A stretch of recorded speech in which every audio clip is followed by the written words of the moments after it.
Here's the surprising part. Samsung's next foldable might actually go backwards, at least in one key area. The leaked renders of the Samsung Galaxy Z Fold 8 suggest that instead of getting thinner like we've come to expect, it could actually be slightly thicker than the current Samsung Galaxy Z Fold 7. And in a category where every millimeter matters, that's a pretty bold move. Before we jump in, make sure to subscribe to the channel and hit that like button.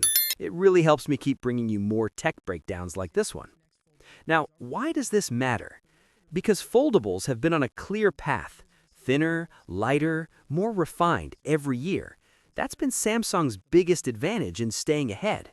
But now, competition is catching up fast, especially from brands like Honor Magic V6 and Oppo Find N6, which are pushing bigger batteries, faster charging, and improved durability. So if Samsung slows down or even slightly reverses progress in design, it raises a bigger question. Are we reaching a limit with foldables?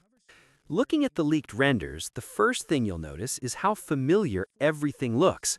The Fold 8 is almost identical to the Fold 7. Same sharp corners, same flat sides, same overall footprint. When unfolded, it's expected to measure around 158.4 by 143.2 by 4.5 millimeters, about 0.3 millimeters thicker than before. Folded, it could be around 9 millimeters thick, which is again a tiny increase. Now, those numbers might sound small, but in real-world usage, even a fraction of a millimeter can change how premium a foldable feels in your hand or pocket, especially when competitors are aggressively slimming things down. The camera bump is also sticking around, roughly 5.5 millimeters thick, and there's no major redesign happening there either. Even the displays seem unchanged, an 8-inch inner screen and a 6.5-inch cover display, both with punch-hole cameras. So visually, this is shaping up to be one of Samsung's most conservative upgrades yet. But here's where things get interesting. Samsung might not be focusing on looks this time. Instead, it's all about what's inside. One of the biggest rumored upgrades is the return of S Pen support. That's something a lot of power users have been waiting for. It turns the Fold from just a big screen phone into something closer to a productivity device, almost like a mini tablet you can carry in your pocket.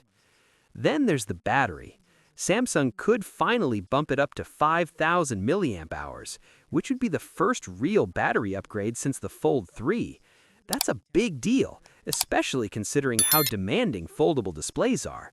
Pair that with possible 45-watt fast charging, and you're looking at a device that could finally keep up with heavy all-day use. The camera system might also get a meaningful upgrade. The ultra-wide lens could jump from 12 megapixels to 50 megapixels, which would bring it much closer to flagship-level performance. That's something foldables have struggled with. Great form factor, but slightly compromised cameras. This change could help close that gap. Under the hood, the Fold 8 is expected to run on a Snapdragon 8 Elite Gen 5 for Galaxy chip, paired with 12 gigabytes or even 16 gigabytes of RAM. So performance-wise, this thing should be a powerhouse. No surprises there. But here's the bigger picture. While Samsung is refining its formula, competitors are taking bigger risks.